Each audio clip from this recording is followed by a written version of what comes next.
ඔයාලා ගෙදර තියනවද මෙන්න මේ වගේ shopping එකකට දාලා තැන් තැන් වල අරන් තියපු හිතන විදියට මොන බෙහෙත් පෙති જાති.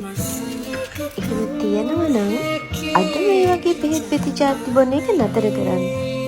මොකද ඒ වගේ අනාරක්ෂිත විදියට තිබිලා ඒව හිරු එළියට නිරාවරණය වෙලා හුලං වැදිලා එහෙමත් නැත්නම් පුංචි පුංචි සතුන්ගෙන් ජරා වෙලා ඒ පෙතිවල සංගතිය වෙනස් වෙලා තියෙන්න පුළුවන්. සමහර විට ඒ වගේ ජීවිතේ නැති වෙන්නත් පුළුවන්. ඒ නිසා අදම මේ දැන්න ඒ වගේ බෙහෙත් පෙති જાති අයින් කරන්න.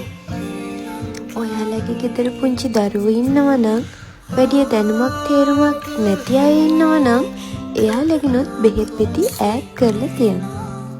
හැම පෙත්තක්ම එකින් එක ඒ නමින් ලේබල් කරලා හිරුවෙලිය උල්ලංඝ වදින්නේ නැති වෙන්න ආරක්ෂිත හැසිරුමක දාලා අයින් කරගන්න.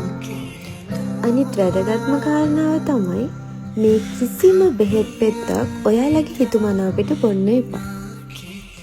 ඒකට අනිවාර්යයෙන්ම වෛද්‍ය නිර්දේශය ලබා ගන්න ඕනේ.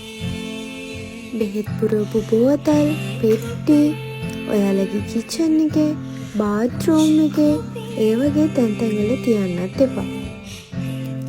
මේ වගේ පුංචි කාරණා අපි එදිනෙදා ජීවිතේදී වැඩි ගානකට ගත්තේ නැති වුණාට අපේ ජීවිතයට වෙන්න පුළුවන් ලොකුම හානියක් වළක්ව ගන්න හේතුවක් වෙන්න පුළුවන්. ඔයා දීර්ඝ කාලීනව නොවන රෝගවලට බෙහෙත් ගන්න කෙනෙක් නම් මේ වගේ ටිප්ස් ඔයාට වැදගත් වෙන්න පුළුවන්. ප්‍රතිජීවක ඖෂධ හිතුණු හැටියට බොන එක. ඊට පස්සේ ගෙදර කෙනෙක් ගිහින් බෙහෙත් ගෙනපහම ඒ ටික ෂෙයා කරගෙන බොන එකත් අදම නවත්තන්න. මට මොනවාම හරි කියන්න අමතක වුණා නම් ඒක පහලින් කමෙන්ට් කරන්න. ඒක හැමෝටම උදව්වක් වෙයි.